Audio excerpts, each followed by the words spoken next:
Damn. I just got the countdown from Darius. I like that. Didn't you like that? Doesn't that kind of make you feel like you're doing something special? It's professional. Or something different that you need to know about?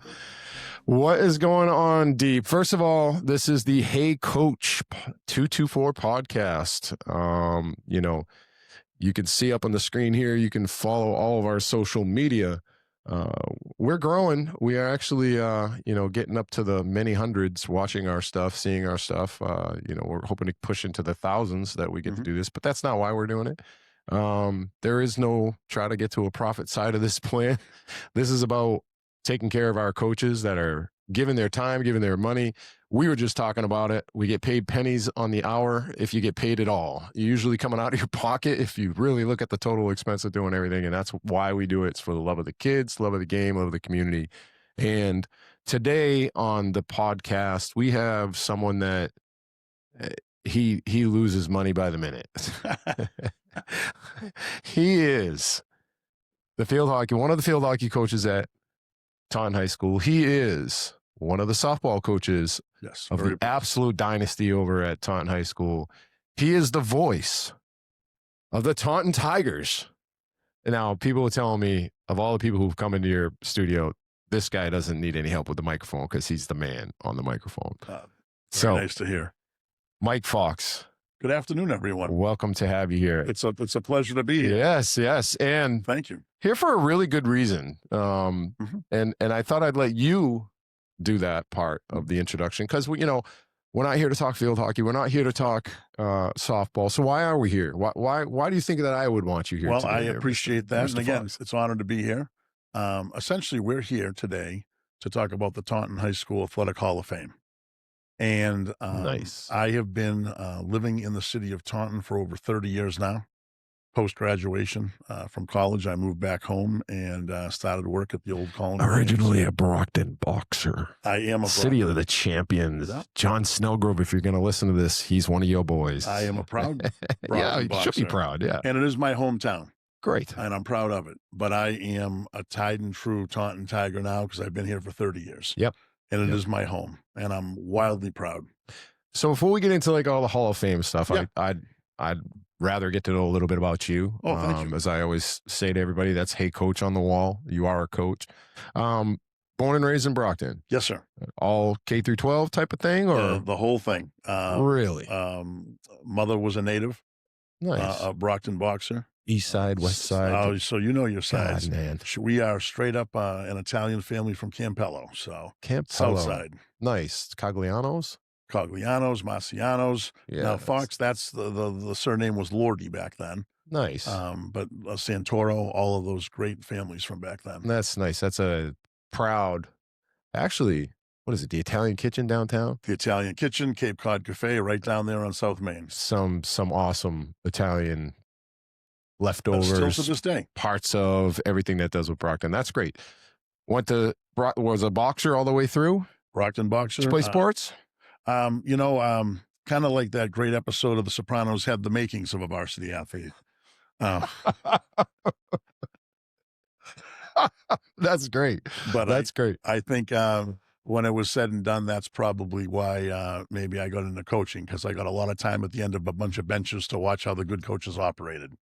Did you enjoy sports as a kid growing up? Very Did you do much. all the what was your favorite sport growing up? Year round. You're whatever it was. Whether the it was season? the CYO basketball, the Little League, the Pony League, Colt, all those things, Brockton football. And then, after graduation, I moved on and I went away to college. I was very blessed. I was accepted and went to school at the University of Tampa. Ooh. Down on the west coast of Florida. Very nice. Went to school there. My son's a alumnus. Yep. From there. Proud Tampa Spartans. Loves it. Yeah. He's still there. Can't get him out of Tampa.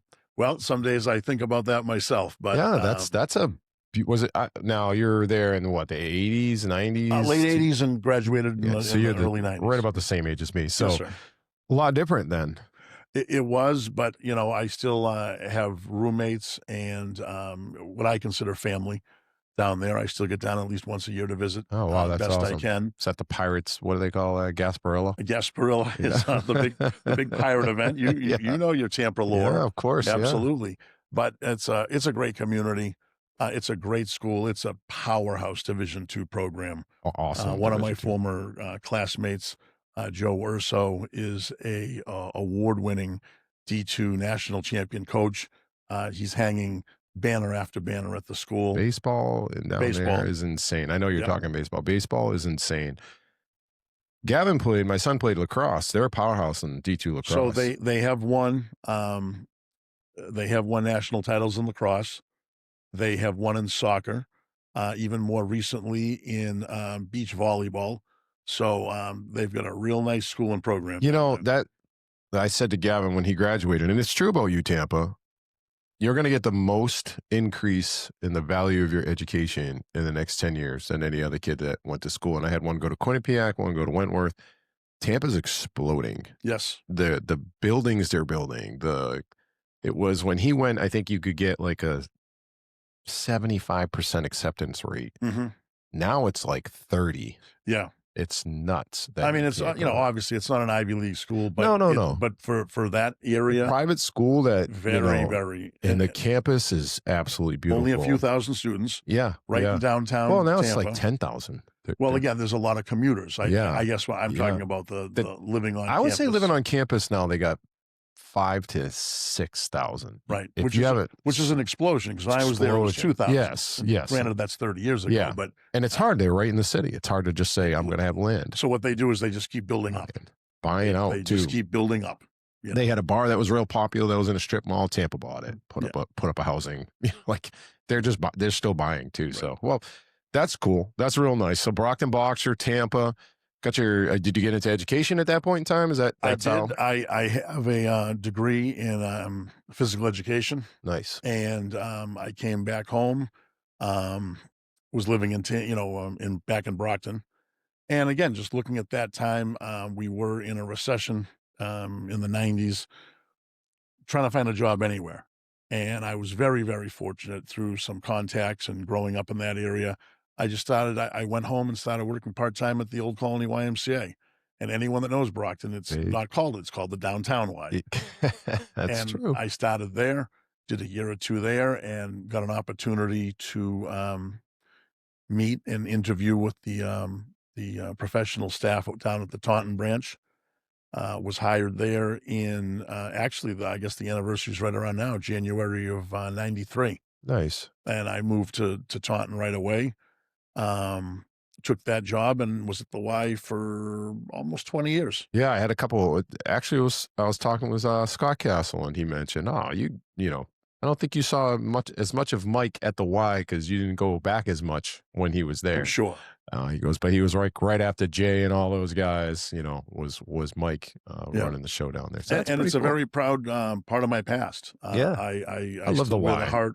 Every community needs a YMCA. Yeah. I still wear the Y in my heart. My wife's Cohana Chieftain, man. She loves the Y. She's like, we had the greatest gym in the world. It was the Y. We had a pool. I go, yeah, you didn't really have anything. You had the Y. But you got to walk across the street and have that opportunity. She loved it. Yeah. You know what I mean? So I think most people in Taunton have a pretty good experience. And it's well over 100 years old, and it's still doing great work. Of course, floor hockey leagues, basketball league, all that stuff. Great work. It's just awesome. So there you are. So we're getting back close to how we become a Taunton Tiger. We are. So I had have a great opportunity to, as an adult, go back to school and somewhat challenge myself. Got a graduate degree. I went to Springfield College. Nice. I got a graduate degree in management, and then kind of looked around the country. I said maybe it's time to flourish and try somewhere else.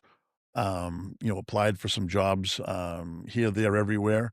Was actually, and not everyone knows, I guess, this part of the story, was actually a finalist for a job at the Chattanooga YMCA, which that would have been interesting if it's still in Tennessee, that's an interesting commute. Right. It would have been funny to see a city boy down in Chattanooga. I guess like anything, there is the winner, and then everyone can be called second place after that. But that is true. And then I just did some other exploration, and it led me over to meet Dr. Julie Hackett, who was the superintendent of schools at the time. Yep. Two great role models of mine from the YMCA, Don Cleary and Joe Martin. Don Cleary, Martin Middle, Legends. principal, Legends. legend. And they said, listen, Foxy, if you're making a move, you're not leaving the city of Taunton. And they made some phone calls. I met with Dr. Hackett, and we had a wonderful conversation. And she said, "I'd like you to come work for us in the school system." That's awesome. So I'm at my. I just finished my 15th year at Taunton High. Fantastic. And, I love it there. Good. I'm very blessed. I work in the special education department. It's a wonderful school. I love Taunton High is a great school. It's a great school. Great diversity, great kids. I love they're in the old. We talked about this before. They're in the HOF. It's a great league to be in if you want to challenge yourself with sports. You want to be involved with sports. I think you can come out of Taunton High and go anywhere. And you can. Yeah, and you can find trouble. But guess what? You can find trouble everywhere. Yeah. So you're gonna if you want to find trouble, you could be at the greatest private school, and you're going to find trouble. So sure, it's everywhere. But we've got kids going to the service academies, to the Ivy Leagues, to schools north, south, east, and west. So it's again, like any high school, it's what you make of it. Yeah. But it's an excellent school. It's got a wonderful administration. It's got a diverse population. It's got the Portuguese population. It's got an African American population, Hispanic population. It's got everything. I love it. We're a true melting pot. Yeah, it really is. But it's almost like one doesn't dominate the other, where they don't all get along either. Like I went there, and I can speak from my heart. I have friends of all different race, religions. Sure. It didn't matter. Didn't matter to anybody. Nobody held it like in their palm of the hand, like I got to grip onto this. And I love that about Taunton. It is a melting pot. It is. We're Taunton Tigers. Yeah, that's Tauntonians. That's really. Who's over there, by the way? We didn't really get into this today, which is kind of like a backdrop for me, but I know he's over there somewhere. My producer is like, we usually take a second here to say, what is he doing? And we should. Where's he been? Look at, he's got a little smile going. Are you got a camera on you so we can see you smiling? Yeah, we can see you smiling over there. Young D. D. Another proud Tiger graduate. Before we get very far on this, you know it's Tauntonian. Did you graduate? Did you graduate from Taunton High? Yeah. But I see what you're rocking over there today. So why don't you tell me what you're rocking over there today? The BR sweatshirt. Oh, okay. All right. You know, I know you, D. That's on purpose. Like, you know, it's okay. It's okay. Taunton's in the house. We're in season. Okay. That's true. For everybody who doesn't know, and you know, by now I'm sure most do, I am one of the assistant coaches for the varsity Bridgewater Rainham Trojan basketball team. Yes, sir. We're actually having a great season, having a lot of fun right now, taking some time here to get my roots grounded, so to speak. I think what you're doing is great. But Darius obviously doesn't feel like he could drop the BR today. What's going on over there, D? Well, you know, we were number one, so I gotta rep. We're gonna come back. That's true. And who's to say that won't be the case by the end of the season again? So, Darius, what else you got on over there? You kicking some pandas? Is that what I'm seeing down there? Pandas, the usual stuff. The usual every time that you come on over Coach, here. I'd like you to challenge him and ask him if he remembers who his class advisor was. Who's your class advisor? Wah, wah, wah. No, go ahead, put the sound effect in, because that's what you're doing right now. You got it. D, I was honored to be your class advisor. Oh, you didn't know that. So no, I didn't know. It was a great class. I hope you enjoyed the prom. How's school going? It's good. I'm on break right now. I've been on every break time I talk to you, you're on break for Christmas sake. Yeah, because our Christmas break is like a month and a half long. Oh, that's true. I forget how long that is with college. Yeah. God, I miss you college. Miss that.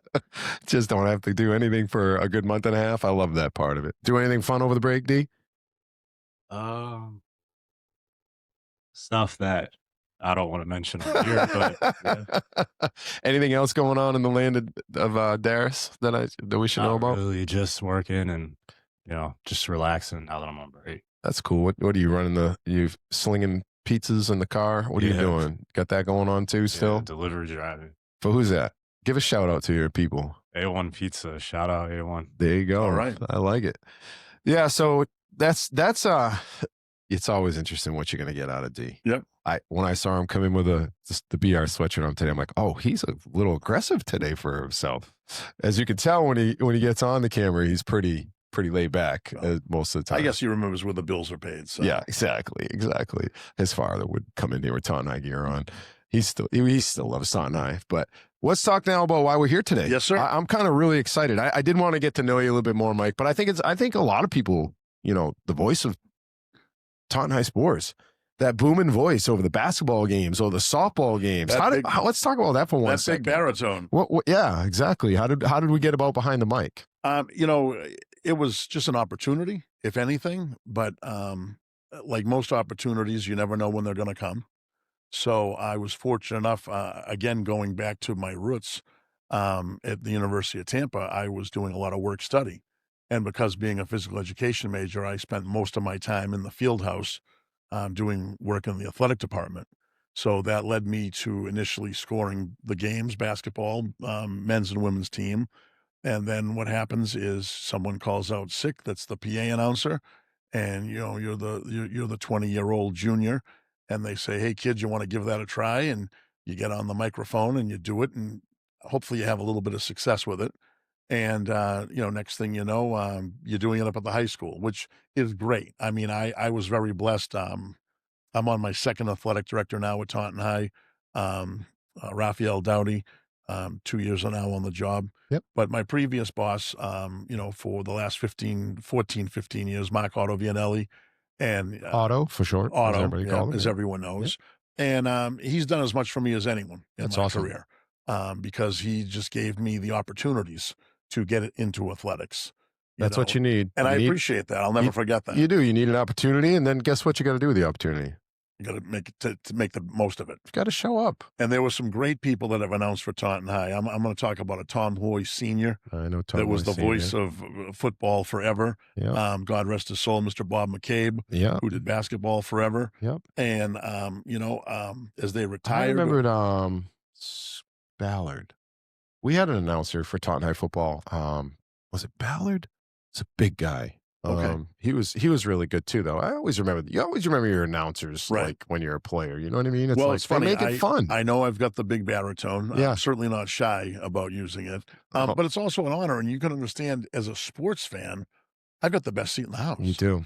For multiple sports, yeah. And whether I'm calling a softball, and you're in the game, you are in the game. You feel like you're in the game over there at that bench. You know what I mean? Like watching them do the clock, watching them mess up the clock, watching them do the scoreboard, watching them mess up the scoreboard, fix it, do it. Like there's so much going on during the game. In all the sports, it's fun to be with. But you can't beat the best seat in the house, right? In the catbird seat. Yep. And if I hope by at least announcing the games, if I added anything to them. You want to know how? Want a compliment? Here's a compliment for you. Yeah. I'm at the Old Rochester game. Yes, sir. And they're announcing the starting five for each team, and they announced the guests, and here comes the home team, and boom, the lights go out. After it was done, not that the person did a bad job, I was like, Mike Foxx needs to do that. They tried the end, and I'm like, I want to hear Mike Foxx I want to see the lights go out, and I want to hear you announce those guys coming on the court in a fun, fashionable way, so to speak. I never take it for granted, and I don't mind mentioning it all. People say, what's one piece of advice, either you take yourself or you share with someone that might be coming along one day. And I say, the most important thing you can do is respect. And, you don't want to necessarily be a homer. You want to pay a due to both teams. But the one thing, and it's kind of a fun thing, you want to get that student athlete's name correct. So hard. One, out of respect, but B, if there's going to be a critique, it's going to come from a mom or a grandmother.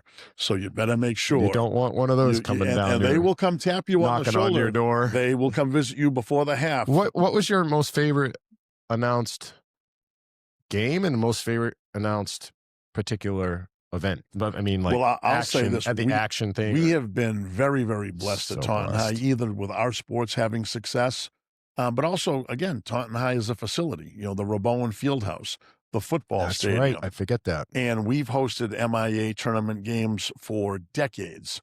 And as you know, as a basketball coach, big games go through there for basketball. Big games, pretty much up till about the Final Four. Sometimes it's a great site to watch a game. It is. It just you geographically. can sit. You can get up high. You can be level. It's enough room. So we've had thousands packed in there. Again, both sets of bleachers, but then 8, 10, 12 deep.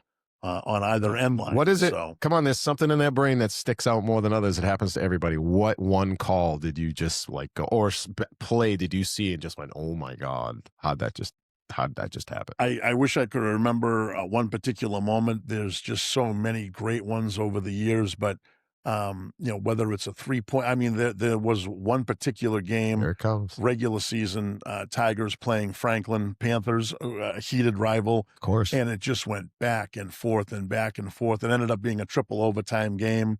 Wow. The Tigers didn't come out on top that night, but when you've got a couple, 2 or 3 buzzer beaters to send it to the next overtime, next overtime, Yeah. there's nothing more exciting in sports than that's that. great, man.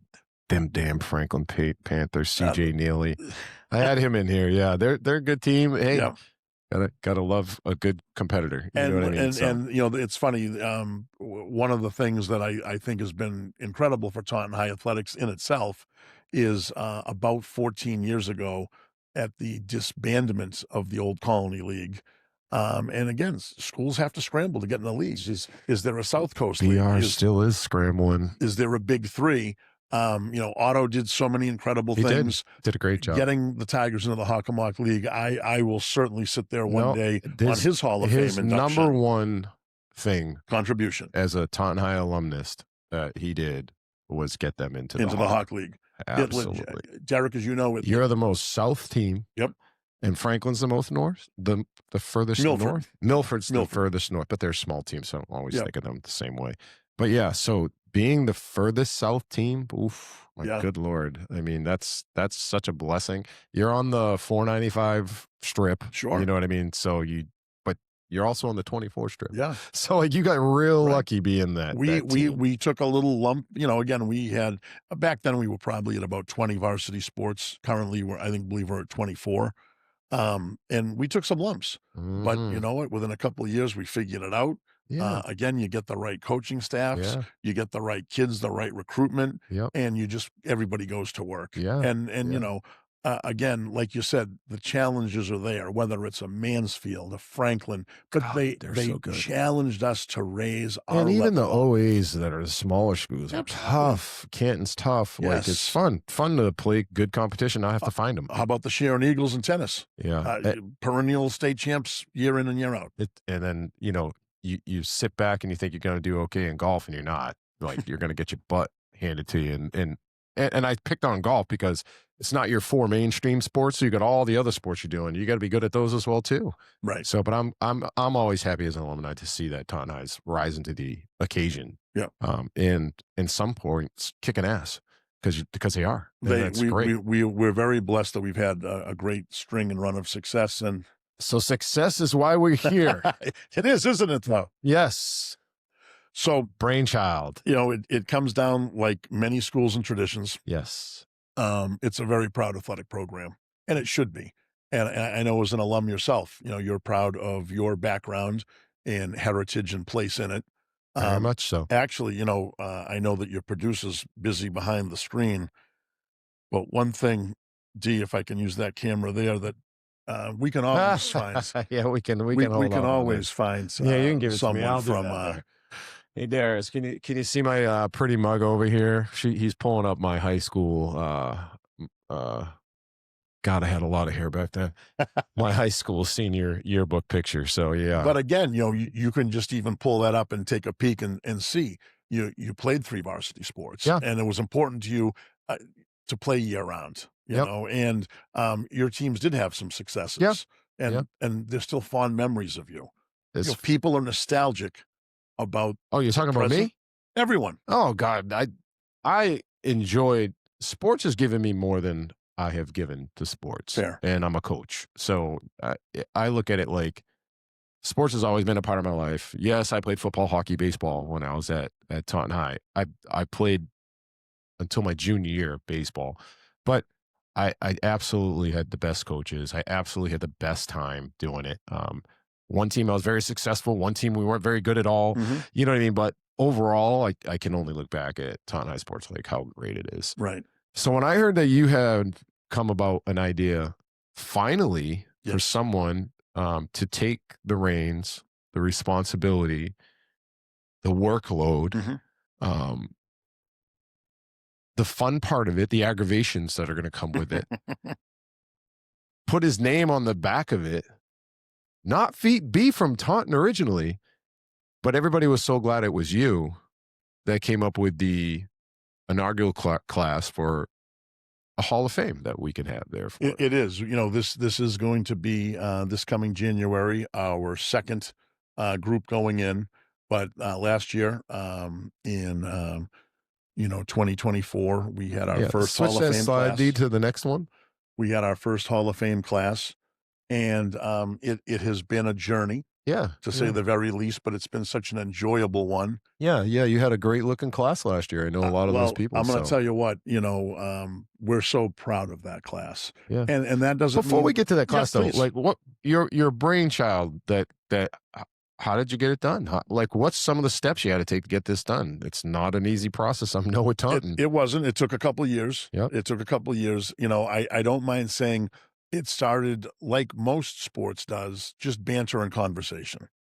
And again, that's the nostalgia piece of sports that I think we all long for. Love. And we all talk about. Of course. And, I was very blessed. I used to be a staff member, as well as a member down at the local 150 Taunton Elks. And again, on a Sunday afternoon, evening after a Pats game, you're sitting there hanging out with your friends, maybe having an adult beverage, and you're sitting there with the Nunes brothers, David and Rick. You're sitting with Danny Walsh. You're sitting with Matt Felker and Chris Cunningham and Ryan Colton and Stevie Santos and others from back then, Peter Buffington, and you're just shooting the breeze. And that's really the genesis of the Taunton Athletic Hall of Fame. That's awesome. Is a bunch of guys talking sports, Tiger sports, on Saturday afternoons. I always say, though, lots of people talk about a lot of things. People talk about a podcast studio. Other people will do certain things. How did you decide? So I got to put this in front of somebody. Again, I wasn't a young person going into high school athletics. I was already in my 30s. It was a brand new career for me. Yep. And, you're wondering, all right, I'm very blessed. I've got this very positive and progressive athletic director. He's given me some opportunities. Oh, my goodness. He introduces me to Elizabeth Ponce. And next thing I know, I'm hired to be a JV field hockey coach. Later on, you're working, doing the athletic work in voiceovers and such, as a PA announcer. Yep. Then in one of the great blessings of my life is meeting and being introduced and interviewing with David Lurie, who's our longtime. We're going to get to him too. D-Lou. Yeah. And he gave me an opportunity, Derek. Yeah. He gave me an opportunity. That's fantastic. I took the opportunity. I've run with it. And here we are 15 years later. If you read my bio, I played football, hockey, baseball. I coach basketball. I was also given an opportunity, if you know what I mean. You just got to take advantage of it when you get it and then buy in.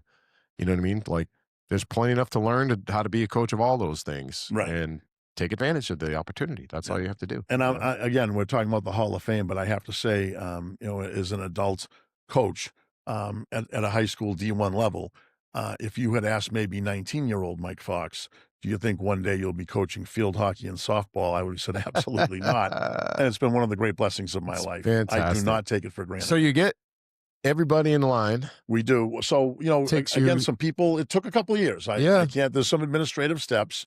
Yeah. But again, would not be here again without Mark Otto Vianelli, would not be here again without our superintendent, John Cabral, who's been wildly supportive of this. And again, I don't like to speak for him. I don't think he'd want me to, but I don't think he'd mind me sharing, Derek. One of his visions for this, again, was one of our goals, community involvement. How do you get the community back to the school? How do you get them back on campus? How do you get them to relive the past and whether it's moments of glory or not? And this was one of those types of events. So he and the central office have been great. The school committee has been wonderful. There's an athletic school committee, athletic subcommittee that has been wildly supportive of us. So, our principal, you put all those factors together and you finally get the green light and everyone says, let's give it a try. That's, I think, why you're entrusted with it. My personal opinion, I've known you a couple of years now. I haven't known you forever. Everyone I've met, to the person, I'm still waiting. There's always one somewhere. Mike Foxx is a great guy. Just does the best. He does the best for whatever situation he's in. He'll try to do the best for whatever he's working on. Well, I And appreciate that. that's Thank you. why, it didn't surprise me to hear that you had these reins, so to speak, to help get it off the ground.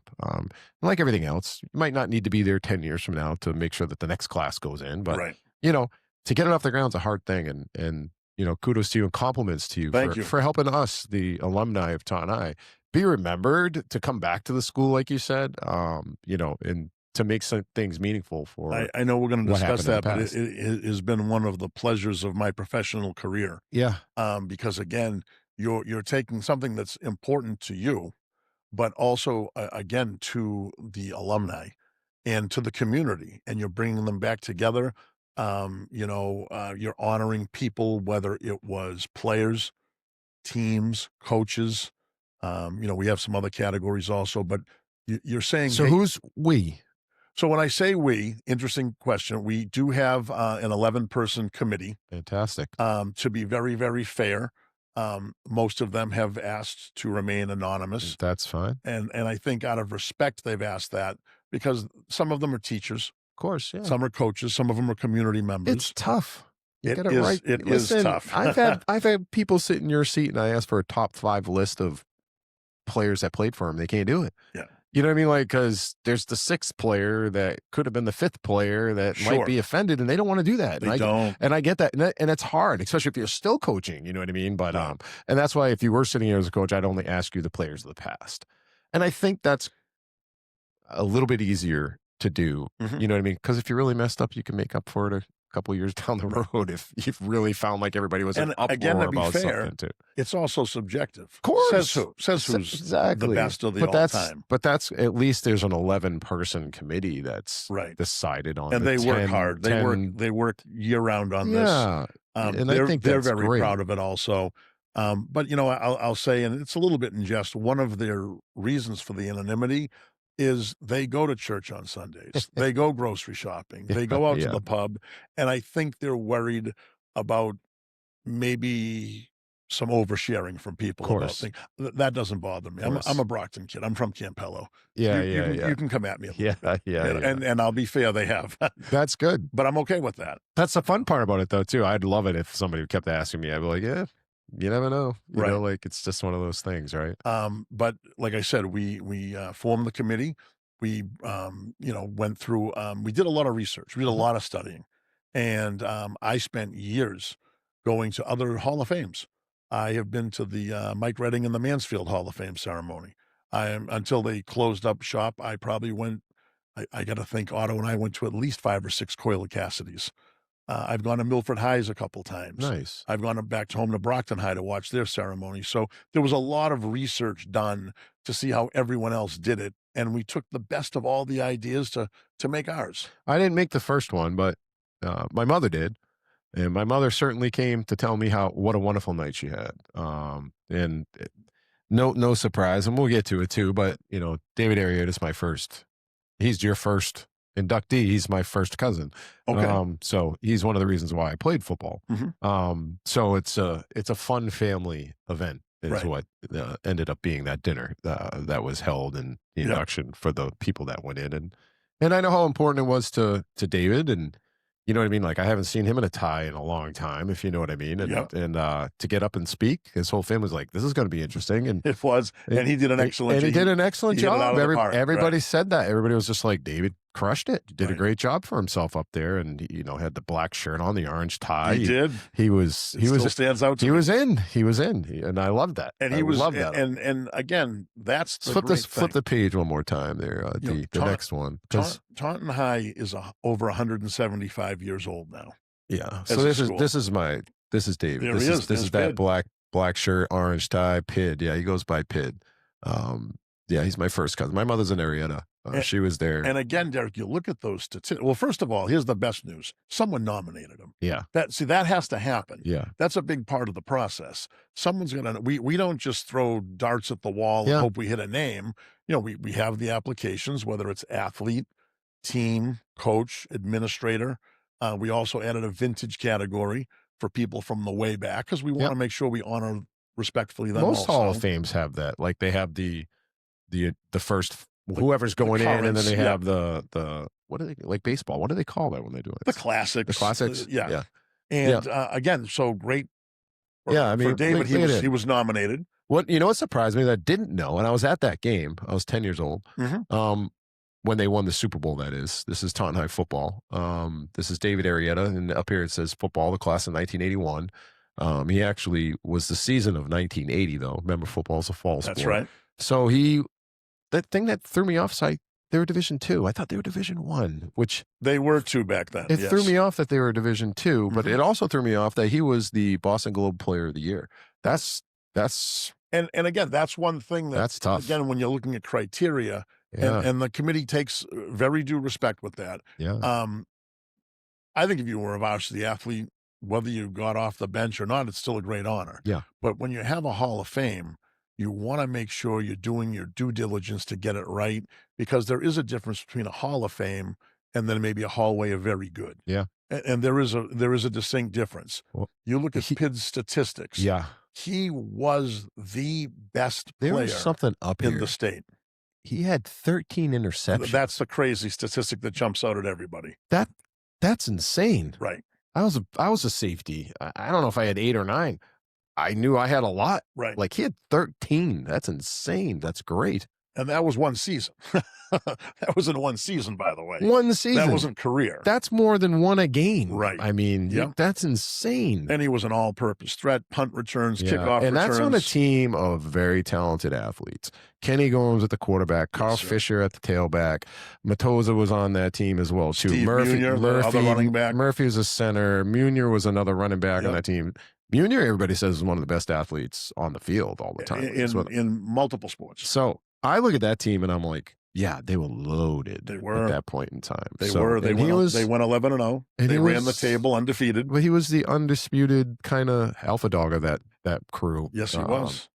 And that's probably why everybody to a man would say he's it. And there are dozens and dozens. Well, there's hundreds and hundreds, as you know, of young men that have played football in over 100+ years at Taunton High football. But David really is amongst the handful of the greatest that ever was. I tried to get 81. My friend ended up having it, but that's how I ended up with 86. But yeah. Hey, switch the slide. Go to the next one as well, too. We'll bust through some of these names. I thought it was cool. You sent me some of this info. I just put it all together. I do want to mention, though, Derek, if you don't mind, on that last slide. Then go back to the photograph that, the color photo, post-ceremony. Yeah. Is Dave with the captain of the 1967 team, that's Barry Rose. There you go. And that team was the first team team is he inducted. in good shape? I'll tell you I what. thought he might have been on his team.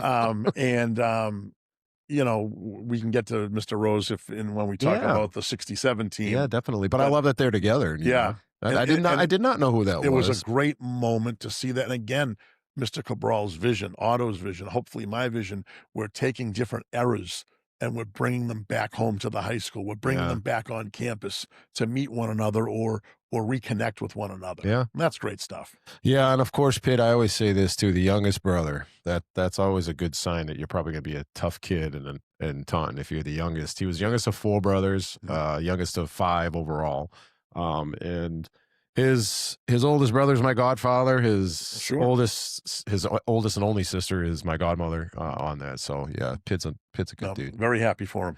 Next slide is I think we're getting to thought this was very cool. Hockey player, you know what I mean? Like just me being a that's the thing. It can't, again, 20+ varsity sports. It cannot just be football, basketball, baseball, and softball. Sorry. It can't just be softball, girls. You're gonna have a lot of people up here. It can be a lot of softball. We know who you are. and to be fair, it can be a lot of softball, and it should be. Every year there should be a softball player, and that's what they deserve. Yeah. That's what they deserve. Jeff Gallagher. Perfect, man. Look how happy he is walking up to that. Sure. And just, it was a great honor. Again, he was nominated by the current Taunton High School coach, Chris Matea. Again, we have our process of 64 points in a season. Right. I mean, this kid was legit. That's 3 points a game, basically. You talk about that expression, lighting up the lamp. Good Lord. Yep. Most assists in a season, 42, and he had 36 goals. Oh my God. Good Lord. I think I had well-deserving. 6 goals my senior year, and I felt like I scored a lot. He's had 36. Right. And again, Taunton hockey is going into, I believe, its 50th season of being a varsity sport. Still, all these years later, it's the all-time scorer. That's awesome. That's awesome. Flip it. We got I know we went from that to baseball, right? Yeah. Another one though. Love the tie. The bottom right picture, obviously at the event. Yep. Great shape. Love the Demora. tie. You know, he's played football also. He did, but an excellent baseball. Eric Demora's high school statistics were so ridiculous. You know, when we do the Hall of Fame plaque, we have room on it for about 10 bullet points. He probably had about 22, and we couldn't even put them on. Hey, Boston Globe, Boston Herald, Olympics. How much do you give one person? Right. I mean, Massachusetts State Player of the Year. Yep. I don't even know if we have on there. As you remember, I think I see it on the slide on the right. Voted one of the top players by Top Sporting Cards. Yes, it's over here. Yeah, that's what it said on this one. U.S. Junior and then Olympics, went on to have an excellent college career. Yeah, you know, but very well deserving as baseball. Such a great sport. It really started to become strong when I was there. You know, so I have a lot of respect for these guys. Head coach in here as well too. Let's flip it. It probably it's starting to get into the the Darth Vader team of sports for the Hawk. Here comes the girls. So, you know, dun, dun, dun, dun. You know how much of a compliment that is, that you get to be the Darth Vader of a sport. You are that good that everybody just fears you coming through the door. And this is some of the people that helped get that started. And it is. And, you know, we're blessed. I mean, Taunton High School's softball program, and not everyone knows the statistics. I guess that's one of the things, being the chairperson of the Hall of Fame, is I spend a lot of time. And that's, a great point. I hope, Derek, I'm a sports nerd. I love statistics. I used to love flipping my cards and looking on the back of statistics and all. Yeah. So, you know, as you're jumping into a rabbit hole as big of a Hall of Fame, again, you want to hit it out. Of course. 65 years Taunton softball has been in business. This is a true statistic. They've never had a losing season. They've never been below 500. Yeah. And they've had success, through the 60s Hall and 70s. Of Fame after Hall of Fame coach on that program. That's true. That's, Jack, that's what it takes. Jack Tripp.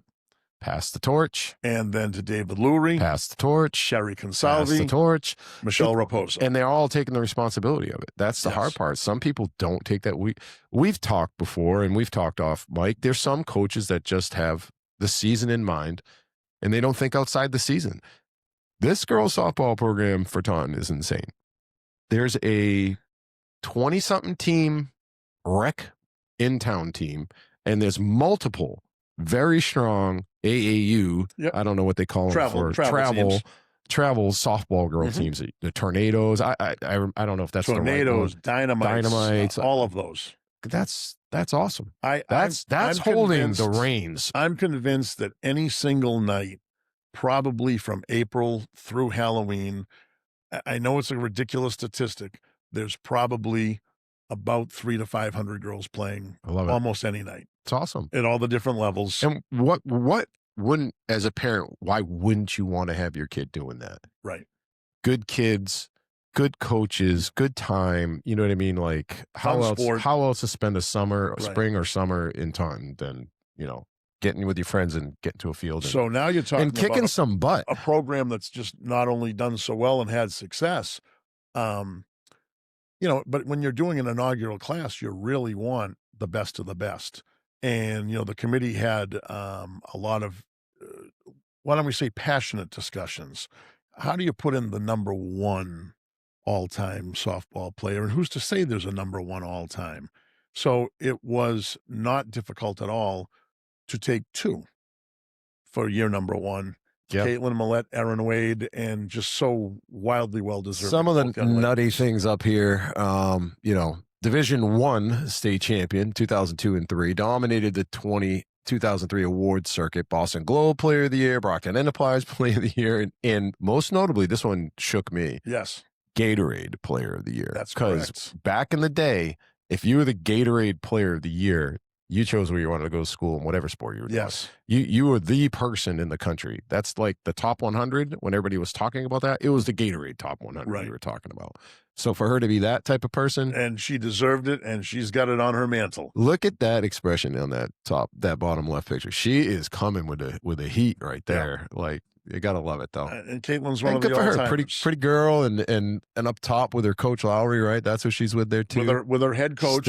Still kicking butt. I love it. I love it. What an incredible evening for them to both go in on the same night. Yeah, you know coach what? and player. It's fantastic when you're able to do that too, right? I mean, if it happens and the stars align, you should let them align. Right. That's how I would feel about that. And they did. Good. They did. Flip it.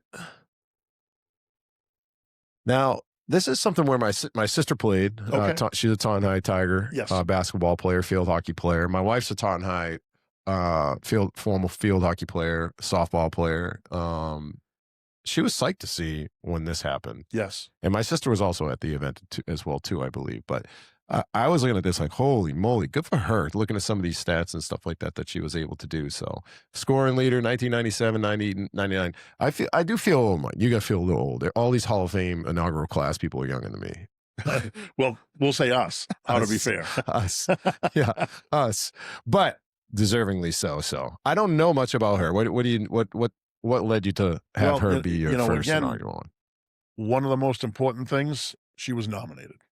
And that's one of the most important things right off the bat. We can't go forward without that. Anybody can nominate? Anyone can. So you have a formal application. Where do you find this, by the way? I brought a couple with me today just because I always have them in my backpack. Yep. But they're available at the school. They're available online at the Taunton High School athletic website.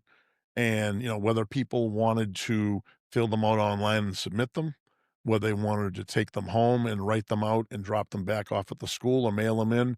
And Derek, I'm so passionate about this project, and I think people have said, I'll swing by your house and pick it up. That's awesome. I have no problem. Doesn't surprise me. I have no problem doing that. Yeah, that didn't give me a shock value for you. That's for all you out there. That's a natural tendency for Mike. Well, so thank you. But I'll say this: I know Kendra. I remember her when I was at the YMCA. Yeah. And you and I spoke a little bit off camera earlier this afternoon. Kendra was a gym rat. And that's not a term that everyone understands, but those people that do understand. Yeah, it's a love of just being at the gym. There's no other definition for it. You can't get them out of there. And she wasn't afraid to play with her crew. Yep. She was certainly not afraid to mix it up with the boys and the fellas. And that's how you get better. And and it's funny. The funny thing about Kendra, not only just she's also a Hall of Fame person. Probably would have gotten in for softball, to be perfectly honest. Maybe not in the first tier, but was a good enough softball player. Would have also gotten in as a third baseman. Now, was 97 the year that they first won a championship in 98? She was a sophomore and when they won their first state title in softball. Yep. She did end up being the all-time leading scorer. Nice. Went on to a wildly successful career at UMass Lowell. Yep. And is now a mother of 3 youngsters that I understand are having all-star careers themselves in sports. Nice. And coaches herself. So doesn't surprise me. Not at all. Yeah. You know what I like about that picture? That real Spalding leather basketball. Yes. Because it's a real leather one back then. So flip it. We get into somebody that I know. And again, fortunate for me that I was able.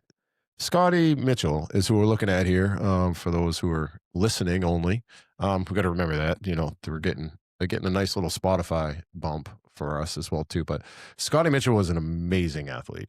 Amazing athlete. He was a man playing with boys. Yes. Now he's got to be. What year is he? He graduated in 85. So 84, 85, my freshman year, his senior year, or 8th grade year, senior year. Sure. So he was very influential on me just as a kid. Oh, yeah. Going to a basketball game and here comes Scotty Mitchell down the lane, 2-step bang. You know what I mean? That just wasn't being done before him, really. Natural athleticism. But as you can see here, he had a smile that lit up anyone's room, man. He just had a smile. Nice guy. I mean, even after a game, all kids would be. It was a lot different back then in the 80s. You didn't have all this other stuff going on. Right. Everybody went to the games. I didn't even play basketball. I was playing hockey. But if there was a basketball game at the high school, it was a community event. You went. It was a community event. my wife's brother was the bleacher creature running through the crowds, and everybody just loved going to the event. You got to see your friends, you got to hang out, you go to the concession stand, you come back, there's a game going on, cheerleaders going on, making it loud, like, and it was fun. No one even wanted to leave when the game was over. No. And So again, when you were playing back then, like Scotty, and you're at the free throw line, everybody wasn't sitting there being nice. No. Like, it was rough. Yes. Like, it was also rough. You're playing New Bedford, or you're playing Durfee, or you're playing Brockton, yeah. and, you know, people were chirping like crazy kind of chirps at you when you're doing that. So I remember that about Scotty, and man. And there are many young fellas that have played basketball for us over the seasons. I believe we are north, as a high school, we are north of 12 young men that have scored over 1,000 points. We'll talk about, there's a gentleman going into this year's class, Bruce Texera, graduated in. What a story he is. He's coming up. Incredible. Yeah. But Bruce is our first 1,000-point scorer, but Scott's our all-time leading scorer. That's crazy. And remember, that was also an era. He graduated the year before the three-point line. That's right. I was just going to say that to you, that he scored the 1,000 the hard way. Right. He had 500 more, 500. Yeah, he probably had less than 500 with free throws, but he had a lot of buckets, that boy. Yeah. And again, just a great honor. I mean, we lost Scott a few years ago, tragically. Yeah. But I had saw him probably 2 months before he had passed. Sure. Yeah. I was at Barrel and Boards, and he had an event going on in the back. Well, one of the things that's very important to me, with a dear friend and one of his dearest friends and teammates, Keith Hoffley nominated him. Yeah. And that's his son, Scott Jr., accepting on his behalf. But Derek, that's Scott Jr. That's cool. But one of the things that I'm most proud of, before he passed, we met with him and we let him know that he was getting inducted into the Hall of Fame. And, you did? And he knew that. That is effing awesome. Excuse my effing language, but that's awesome. Yeah, that meant a lot. That meant a lot to us. And I'm sure you got that big smile, no matter what, from him. I'm happy that he knew that was going down, and good for Awfully, good for him, man. Keithy's a good dude. So for nominating him and get it done on time. Flip the switch. Here we go. Oof. Dominant. They have such pretty smiles for assassins. For the Empire. The Empire of pretty smiles. Yeah. Again, just the fact that Coach R is there and these girls, just to get to relive a couple of moments, and I just love looking at these awesome pictures of their competitive spirit in action. They just do. They just they kick ass. Look at her in that action. Look at her, man. She is on fire. I mean, she's just ready to go. She had 12 no-hitters, 942 strikeouts, 67 wins. I mean, you told the rubber for that softball program, you're stepping in. You better put in your time. You better put in your time. Spotlight. Yeah, it's not like stepping in at some other sports at the school. It's not the center of the. I don't even want to pick on another sport. It's not the center of some other sports. Whatever it is, you got to really be ready to go when you're doing that there too. So, 2007, 2008 Boston Globe Player of the Year. I mean, Player of the Year. Just page after page after page of superlatives and statistics and awards. 12-time overall all Scholastic. Yeah. I mean, welcome to the hall. You standing at the top of the hall. That's good for you. Yep. Well, very, very proud. And again, I think a great job by the committee is saying, hey, even if we're trying to get the best of the best in on this inaugural first-year class, well, again, softball deserved more than one. Well, of course. Yeah. I have no problem with that as alumni. They deserve what they earned. They've earned it. So I wonder if she's part of the other Weeds, the Holly Weeds, she's got to be. She looks like them as well, too. All right, flip the switch there. Good for her. Not a kick butt. Yeah, so this is someone I know as well, too. Sure. And this is just more, I got an older sister, so when they talk 1985, that's my older sister. When you talk 1988, 89, that's me and my younger sister, right? So this is Bonnie Ewing. And here's what I remember about Taunton High. You might not remember this. So in the gym, same gym, there was a rubber floor. Yes, blah, blah, blah. there was the old floor. So going towards the boys' locker room where it is now, there was a storage room. Yes. And above the storage room, they used to post all the stats. And you would go in there and you'd be I'd just be like, Bonnie Ewing and Christine Core have every single Flabbergasted. thing up there. It'd go Bonnie Ewing, Christine Core, Bonnie Ewing, Bonnie Ewing, Bonnie Ewing, any long distance, Bonnie Ewing, any short distance, Christine Core. Right. And I'm just like, good Lord. She was so small. Two of the greatest things. And the funny thing, friends, growing up, teammates, still to this day, best friends, classmates, a kid that was younger, together. Another kid that was Scotty Mitchell, Bonnie Ewing, Christine Core, all older than me, all my sister's age in that group. My sister was a cheerleader for the basketball team, knew Scotty. Very good friends with Christine Core. Knows these groups so well that I just, get to tag along as this kid. And I love sports. So I didn't mind going to see. Incredible era. What a great time. Taunton High had the pole vaulting at time in the gym.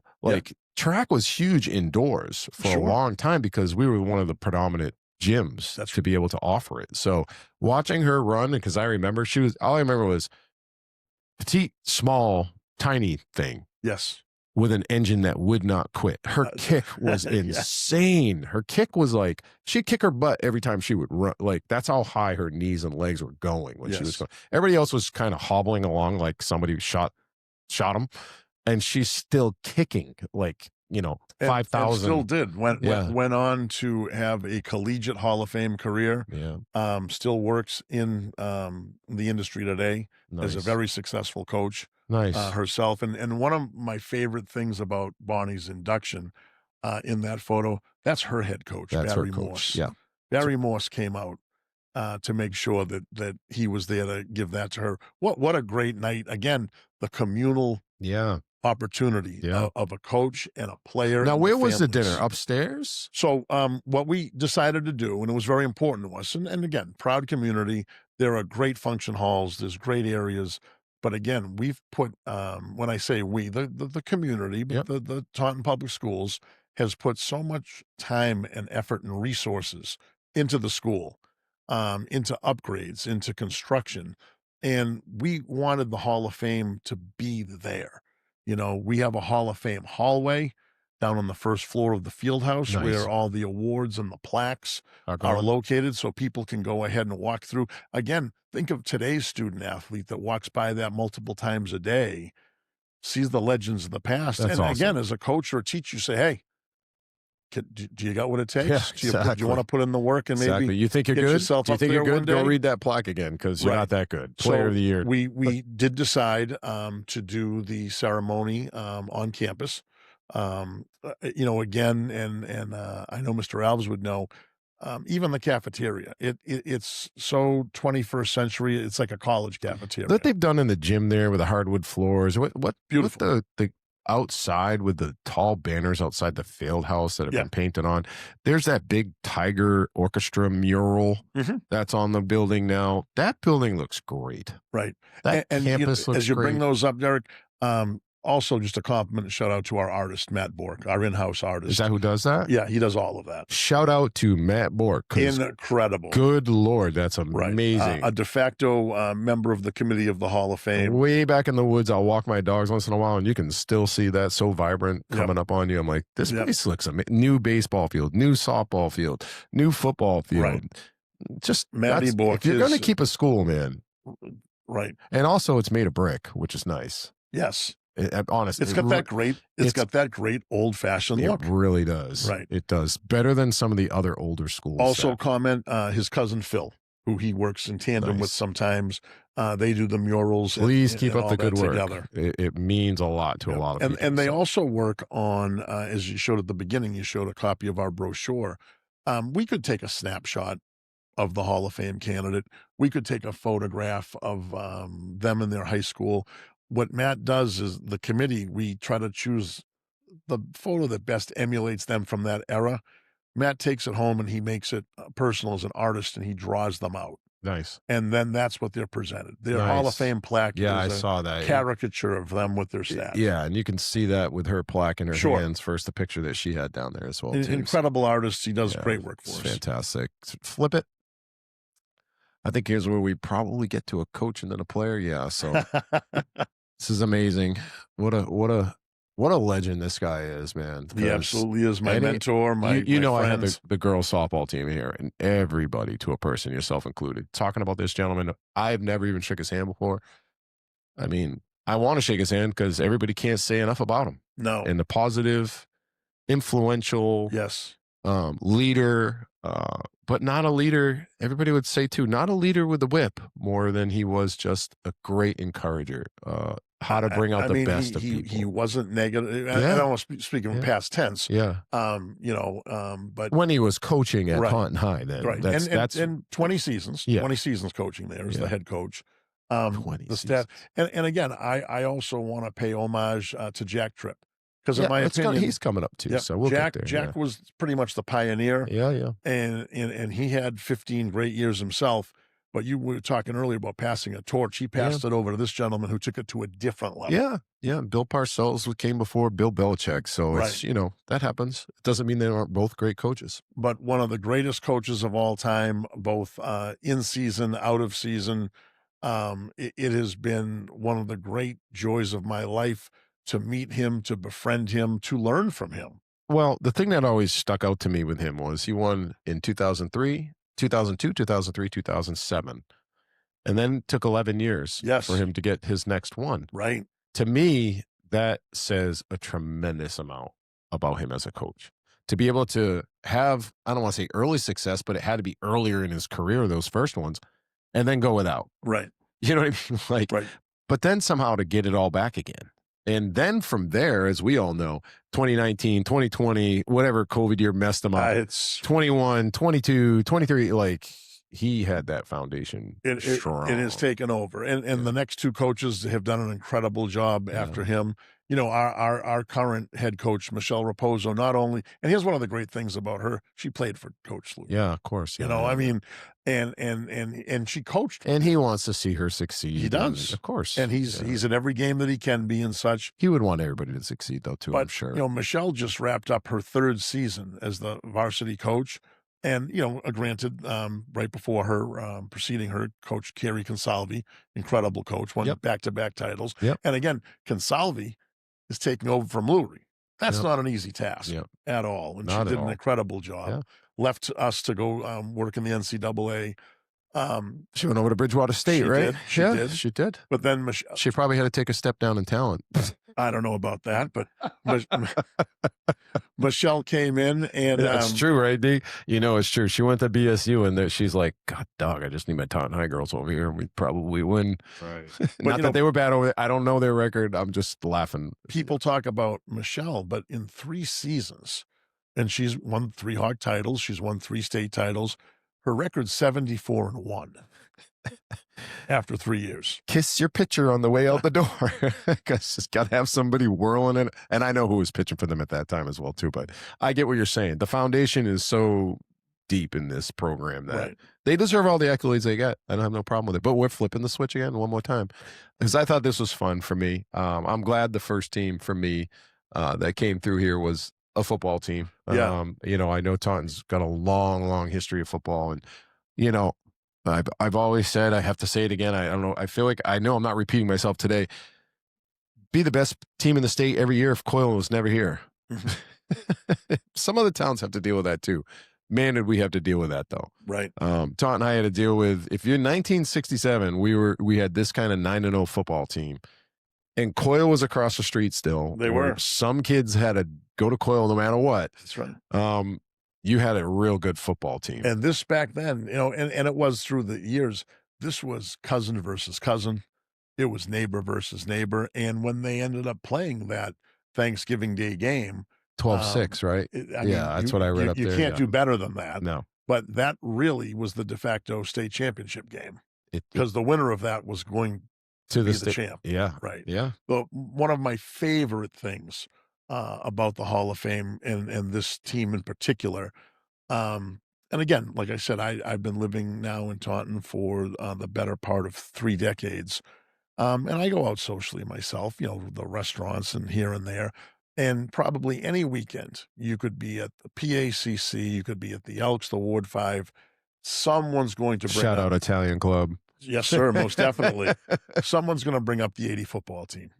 like it's going to get discussed. It's going to get talked about. And even myself landing on campus, that's the only team you ever heard discussed. And then later on, the first state title. There's an old expression: the revolution was televised. That's right. This wasn't televised. It was not. Yeah. So that's not fair either, though, because I know, just being a Tauntonian, Dick Johnson was a hell of a football player. Yes. The mayor of Taunton. Yes. Right. So, like, we can go back, but it's very hard for you. It's very hard for the committee. How do you should talk to my father. He's 83 years old and graduated with Dick Johnson. Mm-hmm. He's the best football player I've ever seen in my life. And back then, you didn't have a helmet on, and track and field. Yes, I've done the research on Mr. Mayor, as I call him. Yeah. But the great thing about this group is we always, as a committee, thought 80 football is the slam dunk. They're the first. They're going to go in. But that's what makes this so challenging and fun. At the 11th hour, this is an absolute true story. At the 11th hour, an application comes in, and they said, "Wait a minute.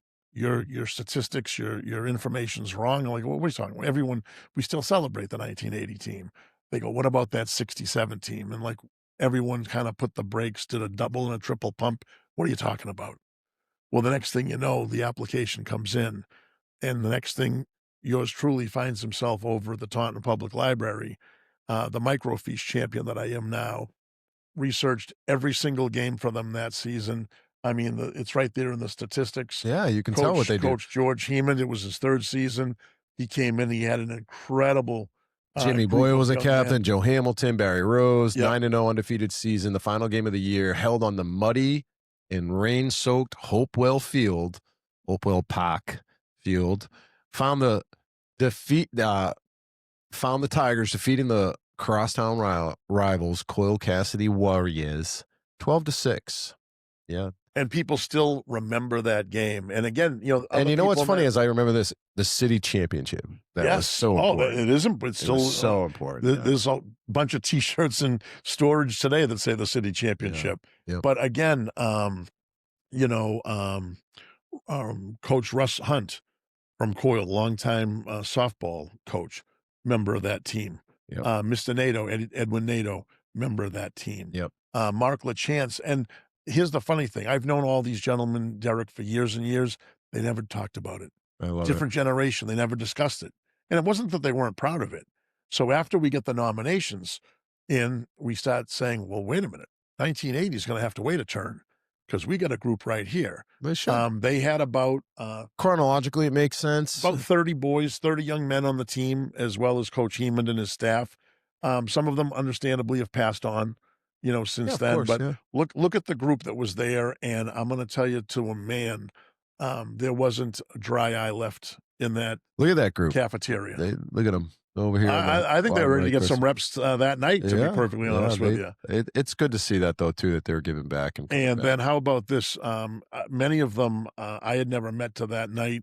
Like I said, there was so much joy. The star player Barry Rose is retired. They're all retired, but he retired and lives out in the San Francisco area, and he has for decades. Very successful in the radio industry out there. Nice. And I got a blind phone call from him one night to introduce himself, and we're chatting about the season and all. And he goes, Mike, one of the things I'm most proud of is that season and my teammates. He goes, I've never been back to Taunton High since the day I graduated. Wow. And here he is coming back to his school and meeting up with his former teammates and getting inducted. And then again, Joe Hamilton, one of the all-time great athletes, running back, went on to a career at Boston College, and his family gifted us his championship jacket from that season. See, make sure you're sharing this picture right now for a second too, because this bottom right picture also shows some of the great artwork that you were talking about before in the hall, right? So fantastic looking group right there. Those guys deserve it. And that would basically wrap up that first year, right? So that's like, holy moly. First year is kind of feels like 5 years in one. Right. You got to figure out all the logistics. You got to figure out, first of all, is it going to happen? I get the selection committee I got to put together. I put it together. We get the nominations that we got to make sure we do this the right way, get all the paperwork done, make sure it's coming back in. I mean, it had to feel like after that night, there's a little bit of a weight off the chest. I think I wanted to probably lay down for about a week and hibernate. I would have had a whiskey upstairs. It's adult beverage is okay once in a while. I don't drink it often, but I do want to give a very fair shout out to Dennis Smith and our good friends over at the PACC. They did host us for an after party afterwards. Fantastic. Which we're very eager about heading back this year after this year's. PACC's great, man. They took great care of us. Awesome. And again, just seeing all the athletes, Derek, their families come together, and now the ceremony's over and it's more social. There's a chance to maybe have an adult beverage off campus, relax, but also tell stories of yesteryear, and again, catch up old relationships, new relationships, and that's what this is all about. It's also, hey, remember we used to go down to Tex Barry? Hey, remember, like, just bringing that community aspect back. Sure. The city of Taunton, the love of it coming back from everyone. It's got to feel good for the city. I know it sounds corny. It's a love letter to athletics. Yeah, it's really what it is. It's what it is. Flip the switch, because you know what? You got a brand new class, because just like that, once you have one, here comes another one. Number 2. Just a couple. So when is that coming? When do you? So we're coming up January 24th. This year. January 24th. Cool. We moved the ceremony from November to January, and we're so excited. Again, how do you top year number 1? Well, we're gonna find a way. Yeah, and we're gonna make that happen in year number 2. I think you can. You know what I mean? That's the goal, because everything can get tweaked. You know what I mean? Like, you live and learn, right? So what do you feel as though needed to be tweaked a little bit, if anything, going into year 2? Just if anything, my goal is, again, just getting the word out. We had that first year probably about 30, 35 applications. We were probably similar to that this year, but I still know that there are, and I really mean this, there are hundreds of athletes in every single sport, all genders, whether it's the teams, the coaches, the players, and we just want to get the word out. We want to get the word out to the community. It's here, it exists, and you know what? Whether it's yourself, whether it's your son, your daughter, your former teammate, your friend, your neighbor, just put the application in. Give us a chance. Give us a chance to look at it. Give us a chance to research your stats. We're going to have a great time doing it. And, we keep every application for 5 years anyway to revisit it, to be fair, each year. Nice. We probably do categorize them in a stretch that probably there's a green light category and a little bit more of a yellow light category, and hopefully not too many reds. But if there are, there's nothing wrong with that. Don't put me directly into red, okay? No, I've only nominated myself like 3 times. But like I said, we really felt for that first year we wanted to do the best of the best. Did everyone agree with that? Not necessarily, but we were very proud with you know what? That's the fun part of it, though. Right. Everybody shouldn't agree with it. They don't have to. You know what I mean? Like, if I told you today that one person should go in instead of another, that's a compliment. And then you say, here's a piece of paper. Please nominate them. Right. Like, let's take a real good look at whoever you're talking about. Right. Like, come on. I'm never worried about, I was president of Rainham Giants football. I'm never worried about pleasing every single parent. It's not possible. It's not possible. You know what I'm saying? So, like, everybody's kid's a quarterback, everybody's kid's a running back, everybody's person is the first person that should go into the Hall of Fame. Just, it's there. It exists. And you guys are doing it the right way. And we're coming. You have an 11-person committee. Yes. Do you know what I mean? Like, how would you like to be the committee that picks the college football rankings at the end of the year to go into? There's a 12th person that gets in, and there's a 13th person. Who is that person? Yeah, right. You know what I mean? So, like, I think it's great what you guys are doing. Thank you. And if it doesn't work out to somebody's pleasure, that's a compliment. Right. Because they're paying attention. But get the application in. That's my advice. So we're coming up January 24th. We're going to be back on campus again. This is year number 2. I need a ticket. I need to buy a ticket. I don't want a ticket. We'd love to have you there. Yeah. We'd love to have you there. But what we did this year, again, you look over the sea of nominations. Anyone that had been previously nominated, we bring them right back out again. Yep. Give them that whole review process again to be fair to everyone. Yep. And this is what the group that the committee came up with. We're wildly excited about this group that's going in Yeah. this year. This is a great list. You can see a little bit. Are you sharing this one, D, right now so that they can see it? But it doesn't really matter because we're going to go through a little bit of, if you don't mind. No, just it's talk about it's a them pleasure. Yeah, because for me, again, I get to feel old and feel young. You know what I mean? So it felt young with a couple of these people, and you feel old with a couple of the other people, and I love all of them. That's one of the things I like about this. We have someone that graduated in 2018, but we also had someone that graduated in the 1960s. Yeah. And that's the one thing I think people get caught up on sometimes is, well, you're only honoring people from 2000, from 1990. No. Here's the thing, though, and I know I've mentioned it a couple of times tonight. Get your nominations. Yeah. Get your people in. I would hope that you would do somewhat chronological. If you had two people and one's in a year before the other one, that to me, that makes sense. It can make sense to be like, but hey, whatever you decide, you get your choice. But we have again, Bruce Texera going in this year. That is one of the great players of all time. And I'm going to say this. Here's a little bit of history that we can add to the podcast. People mistakenly say, well, he's one of the greatest Taunton Tigers of all time. I'll just correct them. He is, but he's one of the great Taunton Harringtons of all time. The nickname Tiger didn't start until after he graduated. What? That's right. Previously, Wait, what? Yeah, that's my. Hey, that's right. Hi, Mary. That's my wife. Taunton Tigers are 1965 and before. Before that, they're the Herringtowners. My father graduated in 60. You're telling me he was a what? He was a Herringtowner. And that's an absolutely true story. D, you ever heard this before? I don't know what that is. I don't know what anything. is a Herringtowner? So again, the fish, the herring fish. I know what a herring fish. Please tell me we weren't named after a fish. Well, I'm going to tell you that we were. Edit. I can't have Johnny Brockton tell me that I have a friend. John Snowgrove. We call him Johnny Brockton. I know John Snowgrove. Baseball. Johnny Brockton. We call him. Baseball. He played Little League left bench. He loves to find out things about Taunton to nag me on, and if he finds out we were named after the herring, what was it again? Herringtowns. I want to forget this. I think you're lying. This is definitely, I think Mike Foxx he's originally from Brockton, Darius. He's originally from Brockton. He's bringing us down right now. There's no way my father would have forgotten to tell me that he was a Herringtowner.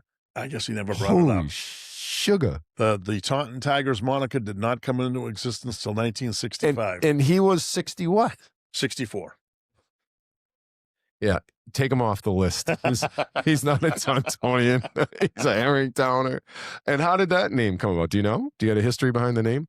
No, I haven't done a deep enough dive into that, I suppose. I'll be telling you a story next time I see you because I have a lot of history. I'm fifth generation Tauntonian. Yes. So I had an uncle run over by the train downtown, my family was shoeshine boys because he was run over at the train, didn't just grow up like, we're all rich. No, that's not how my family has been through this great city of ours, but it's allowed us opportunities to, for a lot of my families to succeed. So I do love Tom, but Herringtowners, holy moly. So Bruce Texera is going in, and boy, does he deserve it. So while the list is up there and you can see all the names, I don't want to read them out. So just plop to the first slide down one, D. And it's my favorite one on this one. I can't help but it to be my favorite one on this one. This is my quarterback when I was there. My good friend, while I was there, this is John Bones Castle. This is him. Do you know what the biggest lie John ever told in his whole career? I don't. So I had a program over here. I could show it to you. I was 6'3", 175 pounds, and I had John by at least 15 pounds. He was 6'3", 190 in the program. Sure. To this day, that just disturbs me. But an incredible athlete. Yeah, obviously football quarterback. You get a lot of accolades as well too. But that kid could hoop. Well, we're very honored to be bringing Jonathan back home into the Hall of Fame. And again, he was nominated by his older brother, Scott, for football. Interestingly enough, as you're doing the research, and I've known John for years and years, very easily could have gone in for Oh basketball God, also. yeah. Very easily. He is one of the 12 young men that was 1,000-point scorer in basketball. But again, he was nominated by his sibling as a football player, multiple all-star selections. Really, those two are very athletic Yes, young men. athletic family. Yep. They were the stars of, you know, the football field, the basketball court during the time that I was there for sure. It was fun playing with them. For And top shelf people. John's accolades, his IQ was outrageous. To play the quarterback position, we went from Don Miller playing a wishbone to Bob Lane spread it out. John handled every aspect of that like it was, you know, watching somebody play the piano that's been doing it forever. Right. As a junior, me being a senior, he would tell us all where to go, and everybody listened. You know what I mean? Like, he was the quarterback. He was the guy, and he was the reason why, you know, his senior year that he could then turn around and start chucking 21 TDs. And he got some huge accolades that year as well, too, right? Multiple all-star selections. Didn't he have he was a herald, or, I mean, all-scholastic honor from the so it's Boston funny. Globe. Boston You Globe. look at he led Division II high school in Massachusetts, 21 touchdown passes. Yeah. The interesting thing about John, he was selected as a first-team All-Scholastic by the Globe as a defensive back. Yeah. That just shows back the then, athleticism. honestly, though, back then the Globe kind of did some funny things. Like, he wasn't nominated as a quarterback, but he should have been. Right. So that's how they made sure that he was, because it's the stats for a defensive back are kind of like, you didn't have to have 50 interceptions to be the one. You know what I mean? So it gave it to the best athlete as well, too. So yeah, but no, John, he's so well deserving of this as well, too.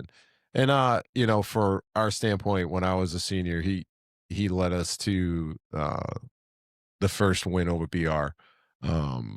We had dropped Coyle as the Thanksgiving Day game. First 5 years, we took a beating so my freshman, sophomore, junior year, 3 out of those 5 years, we sat there and got our butts whipped by BR. And then my senior year, we finally got over the hump with that. Prevented them from a share of the old Colony League title.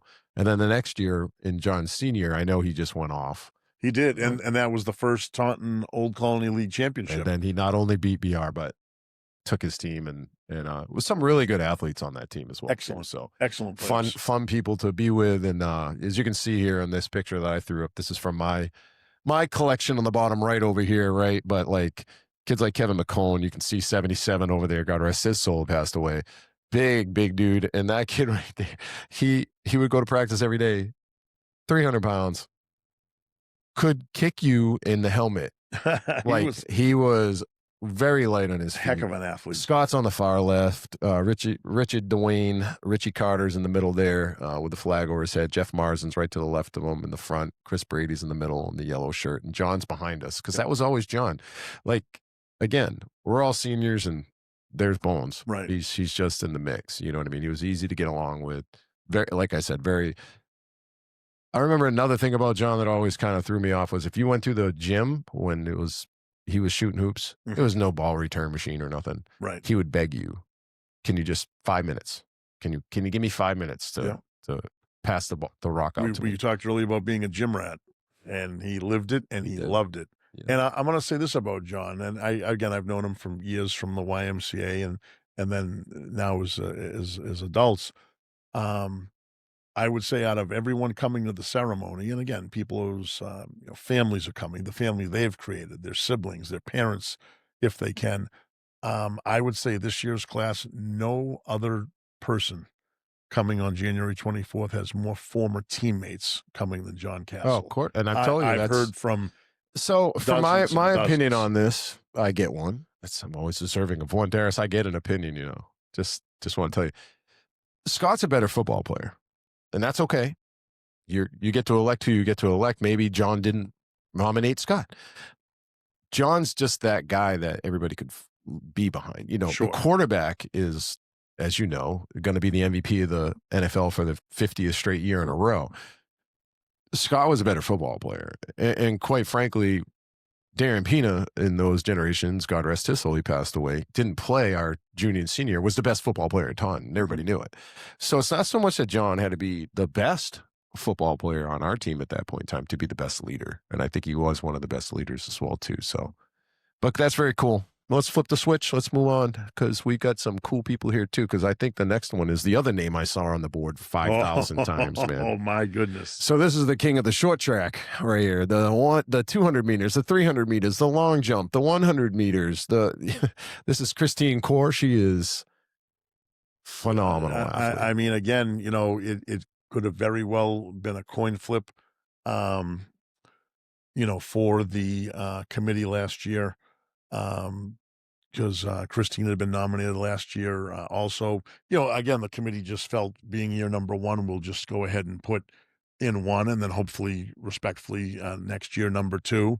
Well, Chris, your year's come, and you deserve it, and we're so excited to bring you home. Also, incredible athlete. And that's that name on the wall that 4 years later, after I graduated, hers and Bonnie's name just never were going to come down. Right. Like they just never were. I was on the phone with her recently. Again, just such a humble human being. And I said to her, you know, Christine, when it's said and done, you probably have about 35, 40, 45 awards and superlatives.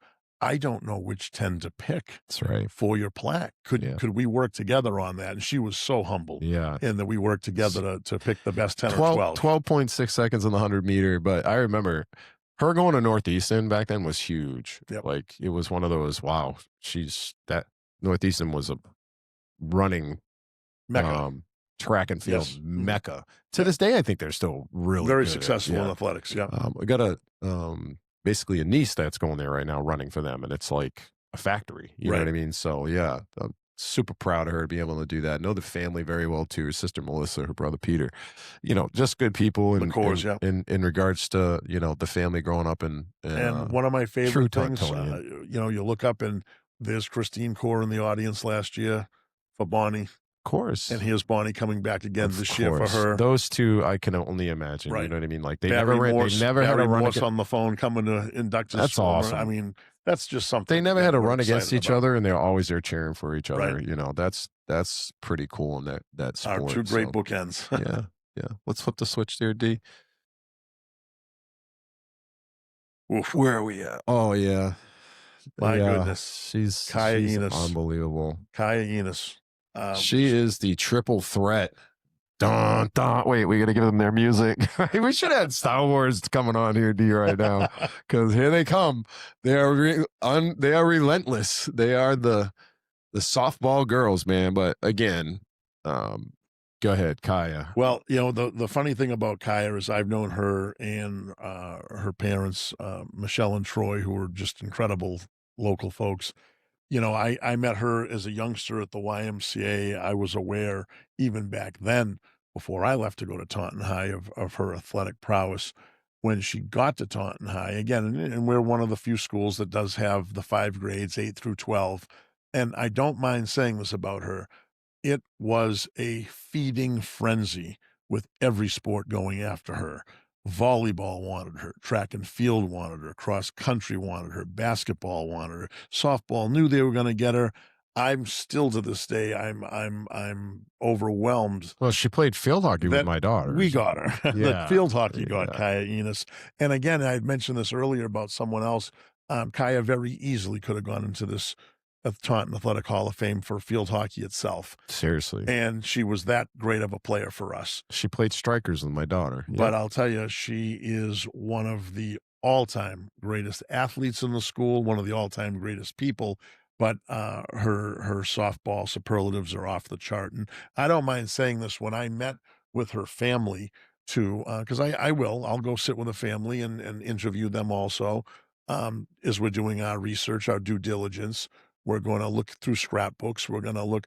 I would absolutely say, and I know her mom, I hope will forgive me for saying it, probably had about 37 to 45 pages of notes, photos, awards. Well, I put up a couple extra pictures than what you sent me because I had enough of them standing out here. So for her as well, too. And I mean, she was really, you know, we talked about D-Lou. and that last championship, and it meant the world to him. This is one, and again, that was an incredible team. This That is the drought. 2018 team, This is the drought. This is the right? team that cured the drought. But herself, her teammates, and people don't remember this. There was a very, very young Hannah Aldrich and Kelsey White and Mackenzie McAloon on that team, young kids. But Kaya, her senior year, herself, Liana Duat, just the other young ladies that played on that squad were an incredible Foxy, the group. player of the year for the Boston Globe. Right. Love Boston it. Globe, Boston Herald. Yeah. Everyone else went on to have an these incredible career girls, at Maine. these girls are beautiful. They're talented, but that picture again, it's the intensity. Right. I love the intensity that they're bringing to their game. That picture there, Kyle, I don't know, she must be rounded. That is the state title game against Wachusett. And again, what a surprise. First at bat, a run scoring double for her. Yeah. And I think one of the things I'm most proud of, other than being someone that had an opportunity to coach her in two sports and befriend her, but that's my favorite all-time photo of her. That photo pretty much is the exclamation point of her high school career. Yeah, she had a sweet swing. Yeah. And I went to high school with her dad, Troy. Yeah. I've known him my whole life. So just to see Kai come up through and kick some butt and go to UMaine and love it up there as well too, and be a star that she was. But again, we talk about statistics and sometimes you know this, you know that. To find out later, and I didn't know this myself, and I'm the sports nerd, that she had been awarded by the Herald as the all-decade team player. Oh, I didn't know that. That's pretty impressive. That's wow. You land on that also. I see it there now. The all-decade team, huh? Wow, that's real cool. Are you surprised though? I mean, that's the start of the empire. You know what I mean? It is. So yeah. Yep. Let it roll. The next renaissance was herself in that 2018 team. Yeah, for sure. All right, flip the switch there, D. Make sure you're sharing these a little bit, you know what I mean, as we get into it. Dun, dun, dun, dun, dun. I mean, when does it stop? You know what, though? You don't have to. You don't have to. Don't ever, from me saying to you, don't apologize for softball success. They're going in the hall because they are kicking the butt that it takes to get in the hall. I mean, when you're winning championship after championship, guess what? You keep going in. Right. It's like if the basketball team won 15 championships, you'd have more people going in quicker, if you know what I'm saying. So, but that's Amy pretty cool. Cavill, she is one of the all-time greats. Yep. We're so honored to be bringing her back home and putting her in so many all-time statistics. Correct me if I'm wrong. This is the girl that's also was the BC Boston College head coach. Also. Yeah. Very successful. So here's the funny thing. This is Amy's second Hall of Fame, because as she left us and went on to a full scholarship at Providence College, rewrote records for the Friars. Wow. And she was playing softball there? Played softball there, pitcher. She's already in their Hall of Fame. Wow. So we're a little late to the party, but we're bringing her home now at the right time. Went on incredible coaching career herself, softball, Radford, St. John's, Boston College. She just went back to school this past fall and is doing some collegiate recruiting. Are those stats up there, Providence College holding the program's all-time records for starts? 92 wins, 72 complete games, 84. That's at Providence College? Those are her PC stats. They look like high school numbers. She had a 1.20 and 700 innings. Yeah. And one of her things that I love about Amy, and this is, again, true, and again, I know you know the league because you played in it yourself. She was the first in any sport MVP sophomore, junior, and senior year. Wow. Of the Old Colony League for softball. All times, 3 times each. And first time. Wow. First time it ever happened. That's awesome. Yeah, she's my sister's going for her. She's going to the event. Okay. To support her. Excellent. So they know each other pretty good. So yeah. I will say this, from the female end, we talked about John, Amy Cavill, wildly popular with her former teammates, and they are all coming en masse to support her. And again, that's what we get so excited about, is these reunions. Yeah, of course. That are going to be happening. Yeah. All right, D, flip the switch on that there, man. Yeah. Mario Matosa. Serious. You know what's nice about this too, though, is because he was a defensive cat. It's very hard to very easy to put stats on an offensive player Yes. and give them their accolades. It's very difficult to do this with defensive players or linemen or anybody that's just down. You get a kid on the team that scores 25 points in basketball, but you get a kid that's grabbing 15 boards. You'll never hear about the kid that grabs 15 Right. boards.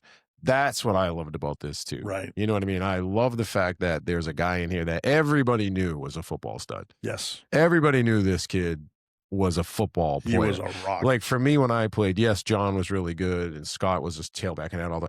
Kenny Williams was a football player. Like I wasn't as good a football player as Kenny Williams was. I wasn't as good a football player as Chris Collins was at linebacker or Richard Carter at defensive end. Like these guys were ballers in the trenches. Yeah. Having wars, hand-to-hand combat. And one of my things, and I'm obviously very proud of Mario, but one of the things I'm excited about for him, and again, I guess in a selfish way for the Hall of Fame is, he's a lineman. That's what I mean. And like you said, where did their stats come from? He was on the offensive line. He was a linebacker. Again, he was also back of a team in the 80s that didn't really keep defensive stats about sacks and tackles and things like that. So I was so happy for him to get nominated. Again, I think his body of work speaks for itself. Yep. Shriner's game player, let alone, captain of the Super Bowl team for Taunton High. But I love that for Mario, and I love it for future football players. Yeah. By getting, by breaking that, I guess, ice of getting a non-quarterback position player in, by getting one of the I loved it. One of the interiors in, Yeah, opens the door for everyone else later on. That's a happy Portuguese, we'd say in Taunton right there. I'm Portuguese as well too. So, but that's a total compliment that this happened and somebody of that nature was able to get that done. Being a football player, I think this was fantastic. So, kudos to you guys. Flip the switch. These next two kind of surprised me because I didn't know about them. Which again, both being younger than me, but in the same breath, I was on to my life, sort of. Sure. Not around Taunton as much. Right. At Bentley College or wherever the heck I was, flying off to. This young lady, I didn't know, and I'm kind of was, I'm a basketball you're nut right now in my life. Junkie. This phase of my life, and I'm like, let's go. I was kind of like, let's go. Like basketball was kicking some butt around this time because between 97 and 95 and these I missed the glory years of basketball going through that time frame. So why don't you tell me a little bit more of what we got going on here? Amina Sirion, and again, I had the pleasure as I landed in Taunton and again at the YMCA. This was a young lady that was in high school at the time.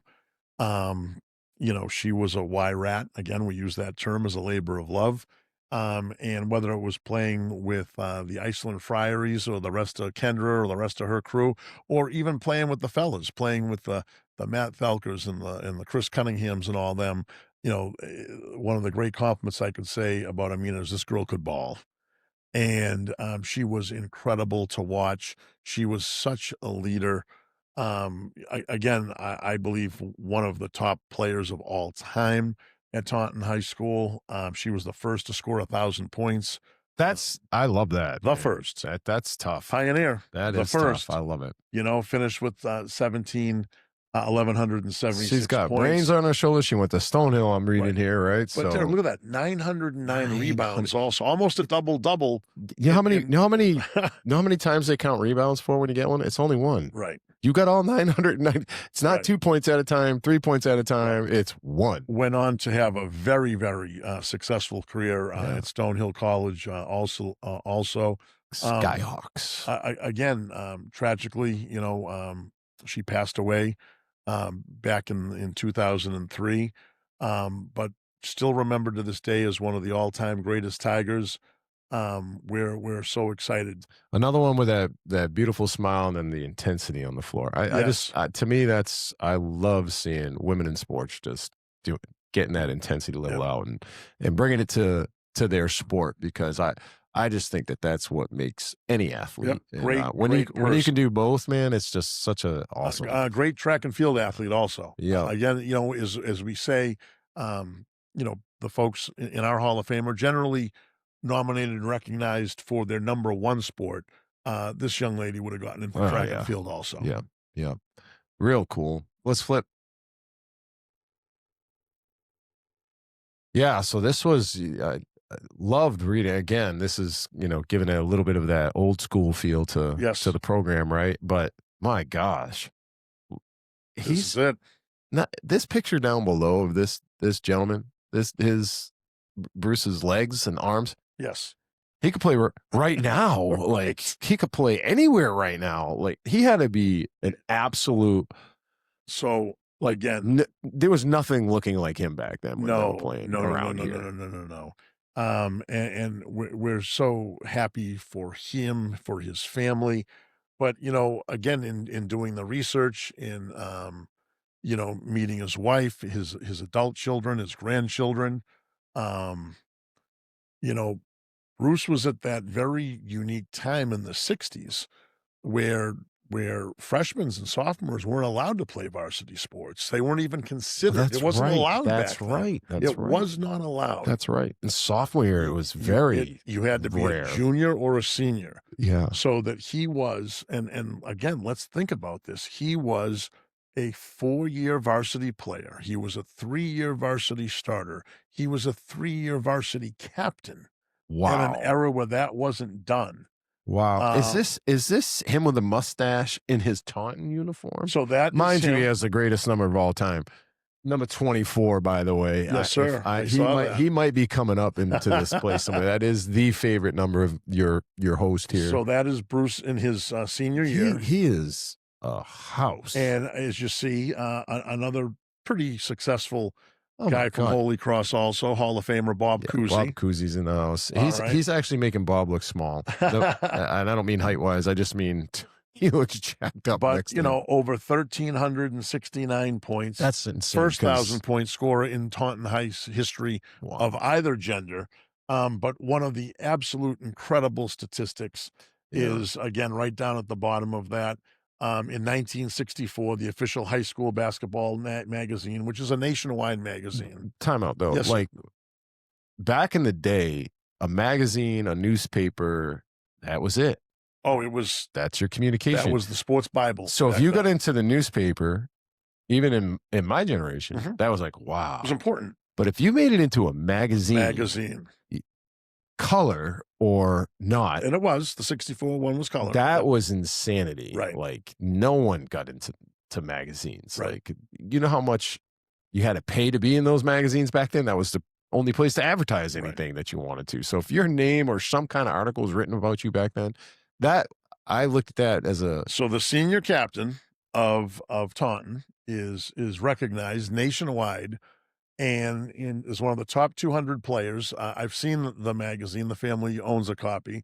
And, oh, by the way, there was a picture of the fella next to him in that list of 200 out of New York, name of Lou Cinder. Went on to become Kareem Abdul-Jabbar. So pretty good company, I would say, Bruce kept. Two other things about him that I'd like to add, though, Derek. Great family man, from Taunton, raised his family here. Nice. Many folks know, his grandson, Shaquille O'Neal Davis, was a Taunton Tiger himself and a captain and 1,000-point scorer. This is Shaq's granddad? It is his grandfather, yes. But the other thing, two of my favorite things in getting to know the family and getting to know more about Bruce that I think are worth saying, he was also a pitcher on the varsity baseball team. Captain of that team. And how about this one statistic that may or may not come up, and I'm going to try to work it into the speech that night. He was a 4-time class president of the 4 years he was at Taunton High School. I love that. So we talk about student athletes. This gentleman was the man. That resonates with me. I was our class cap president 2 years. Hello, Bean. We got the dogs in the house over here. Should be. Yes, everyone come on into this party. Yes, look at them. They're all coming to say hi. I know it's getting late and you're probably getting hungry, but that's too bad. We got sports to talk about. This is what happens in the house when this happens. Yeah, so I mean, I think the only thing I don't like about these last two slides is, man, they went way too. And 65 is not old, as we know, but the poor girl last slide. I mean, I don't know. I'm going to say I do find that it's going to be a very emotional night that night. That 4 of our inductees are posthumous. Yeah.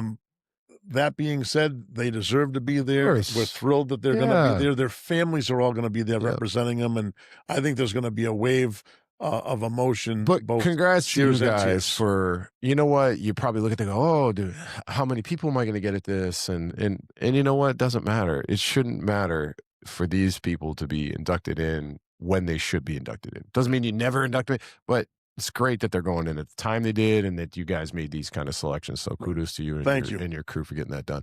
Flip the switch. Yeah, this is going to be, it's kind of crazy because I love them and I hate them.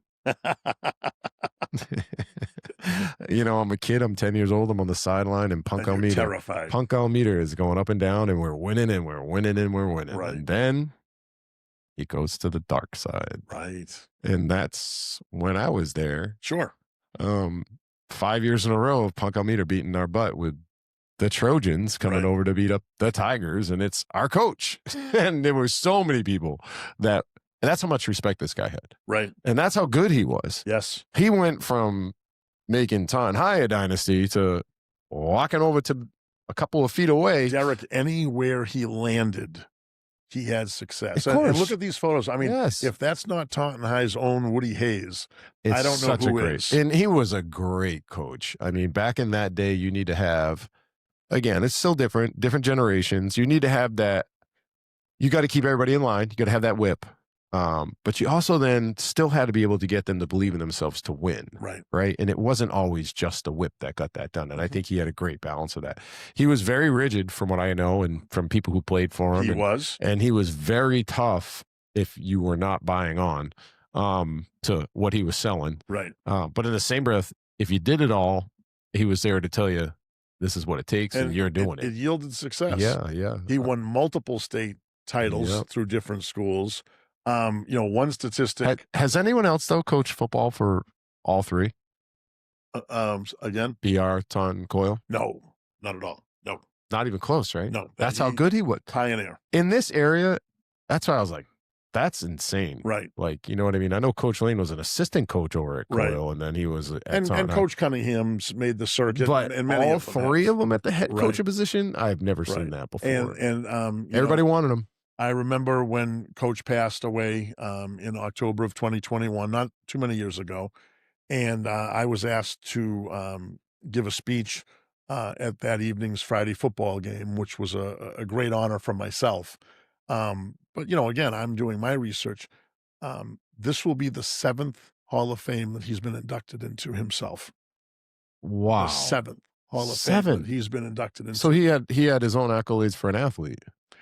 I'm talking about as a coach. As a coach, he has 7. As a coach, he's in 7 different Hall of Fames. Right. I love it. And again, you know, when we do a deep dive later on, he's a coach, you know, from back in a different era. Yeah. And he was an All-American football player when he played for Taunton. That's what I was going to say. He definitely had to be an All-American as well, too. That I didn't know. I figured as much, but I didn't know it to hear it as a fact, so to speak. So he deserves it. I think that the guys that played for him, you know, you were to talk to all of them, they wouldn't want to play for anybody else. Right. No, they revered the man. And one of the things, again, which, you know, we end up getting excited about is now it's going to be a special evening, obviously. And as the excitement continues to build the last few months, certainly now in the last 2 weeks.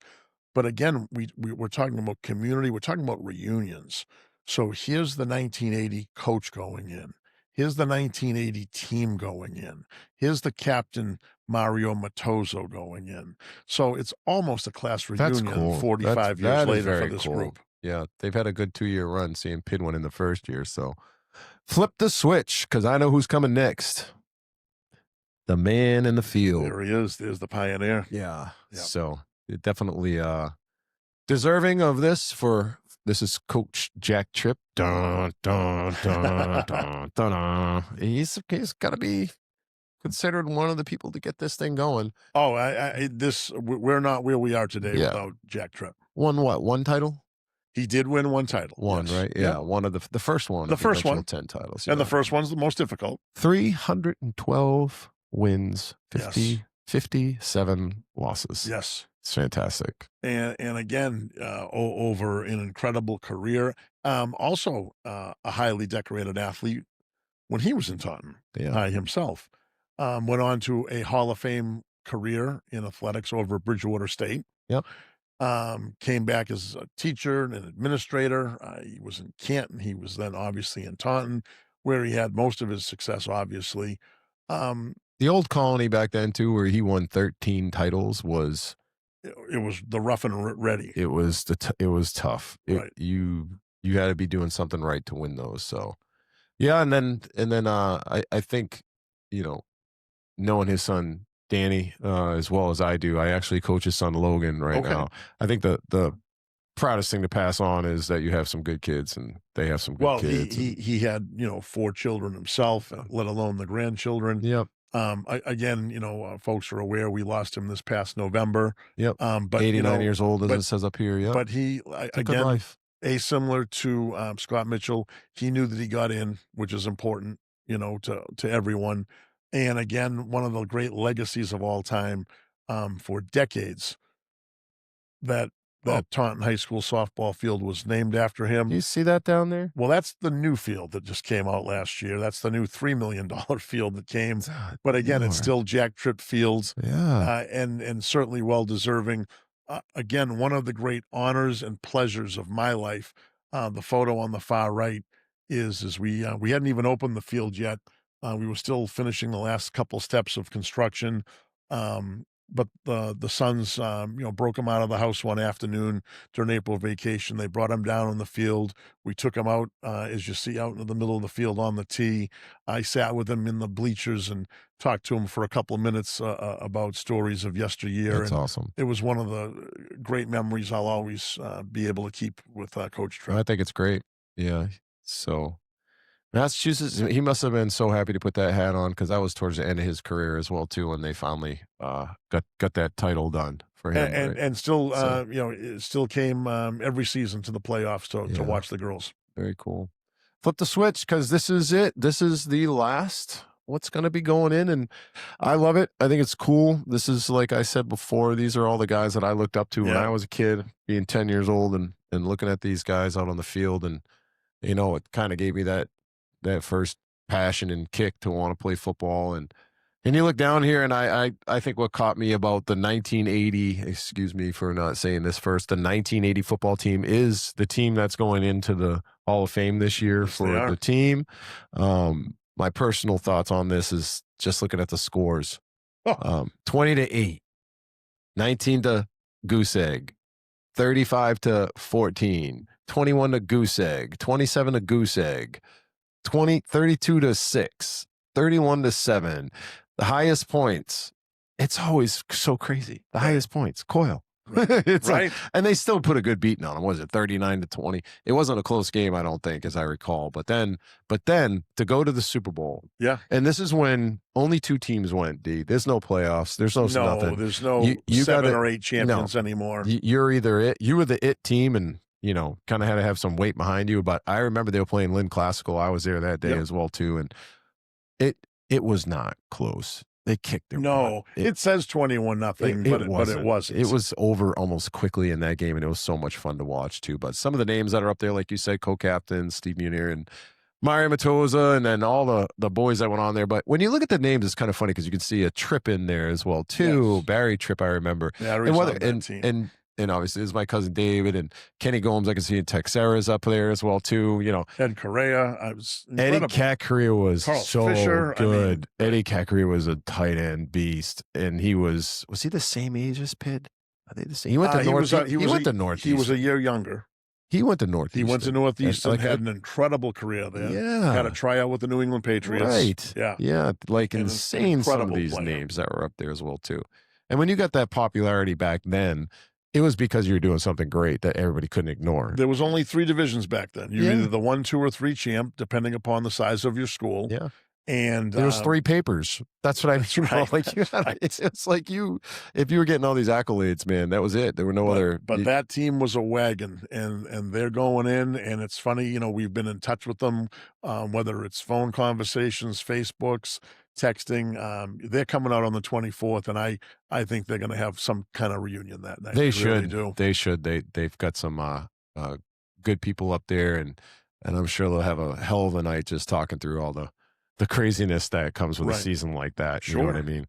So, and that's your group. I don't, did I put anything else? I don't think I had anything else going up here on that there too. That's it. Yeah, that was it for that too. You know, I love this. I hope we do this annual. I'll invite you annual. I hope you'll come in every year. That. We can talk, you know, through your next class. I enjoy this part. You know, I love the fact that you're a coach too. You know what I mean? That always means something to me. And here's the funny thing is I have more respect for the people who aren't the head coach. You're like me and you sit in the trenches. I wouldn't change a thing about it, would you? I wouldn't change a thing about it. Therefore, this doesn't surprise me at all from you. Oh, thank you. Pushing something through that benefits the community, that benefits all sports at Taunton High, benefits the alumni,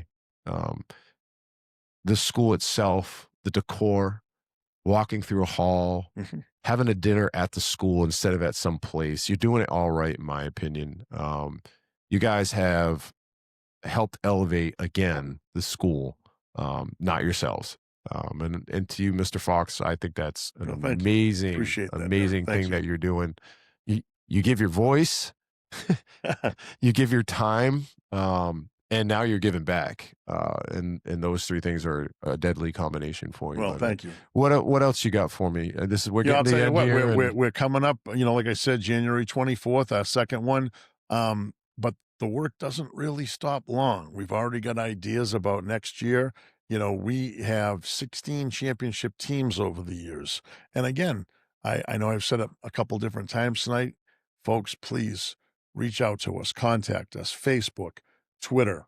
And Darius, we'll make sure to flash that up there now so everybody sees it. And let's get those applications in hands, because as I kind of look into the future, I see, as we talk about communal and celebration and homecomings, there's a couple 97 state title teams that are next on the horizon, whether it was basketball or softball. Fantastic. Boy, wouldn't that make for some kind of you know what though? What a great way to have a homecoming event of that 5-year span. Right. All getting back together at the school and then at the pack. You know what I mean? Well, we'll start at one and we'll close at the other. So. I want to be at both. No, thanks again for having me. Yeah, it's an honor. And you know what, man? Keep up the great work, and we appreciate you here. True Taunton. You're becoming a true Tauntonian. I feel like I am one. Yes, sir. Lots of love to you, brother. All right, D, that's it. We're going to wrap it up from here. And remember, this is the Hey Coach podcast. This is Hey Coach 224. We got all kinds of social media that you can follow us on, and we'll make sure to flash it up here on the screen as well too when we get done. So peace out.